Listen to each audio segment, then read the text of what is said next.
Hello again. Now, girls and women are strategically turned away from science, technology, engineering, and mathematics throughout their education.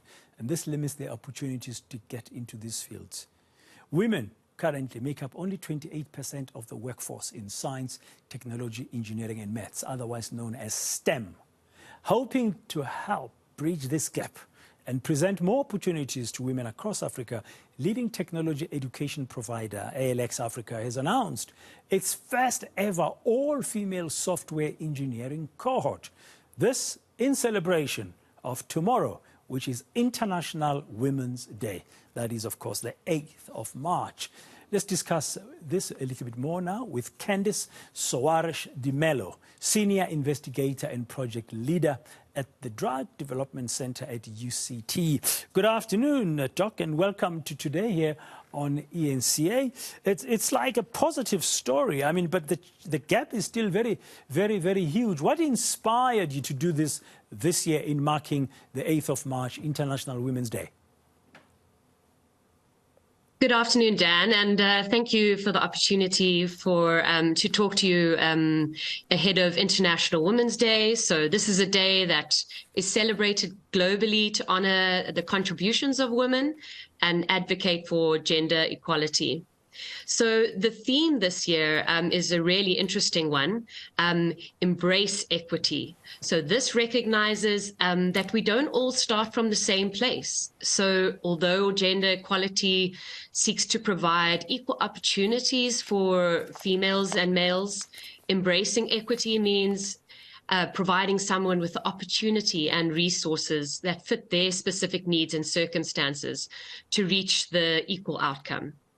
Yeah, and I see the theme by the United Nations for tomorrow, the International Women's Day, is around the digital world.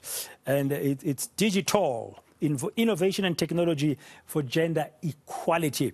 Where are the bottlenecks? I mean, as I read the intro here saying that women make up only 28% of the workforce in STEM. It's like, what? In 2023, only 28%?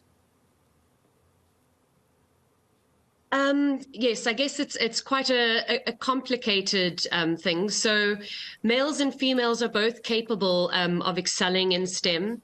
And as you mentioned, the statistics, so only 13% of graduates that have qualifications in STEM are women.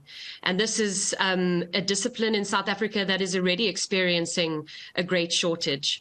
So what there needs to be changes on gender stereotype of career choices, environmental circumstances, and level of support and social beliefs that are need for these changes, that women are equally have the opportunities and resources to fulfill their goals and be educated and have careers in the STEM field. Yeah, Candice, tell us a little bit more about this exclusive female software engineering cohort that you're doing as part of this year's International Women's Day. So what is it? Who can participate? Where are you going to be drawing the candidates from? Dan, so stand corrected. I am from H3D, which is an integrated drug discovery at University of Cape Town. I am not part of this particular cohort, but I'm speaking today as a senior leader in drug discovery and in STEM fields, and just trying to bring awareness and opportunities of the career paths that are available for young women and girls. Okay, thanks for clarifying that. Apologies for that. But just in terms of the STEM as a skills for women in our country, are we making any headway? I think there has been great progress made. There are gaps there. I think, in particular, in leadership positions.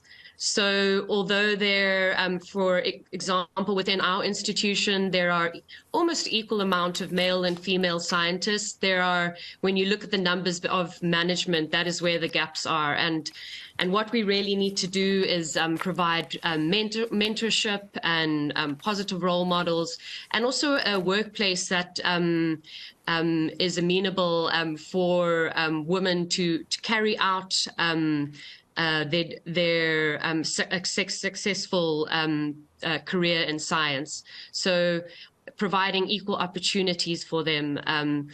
For women, for example, that who have to plan a family, that this is not seen as something that will be detrimental to their success in science.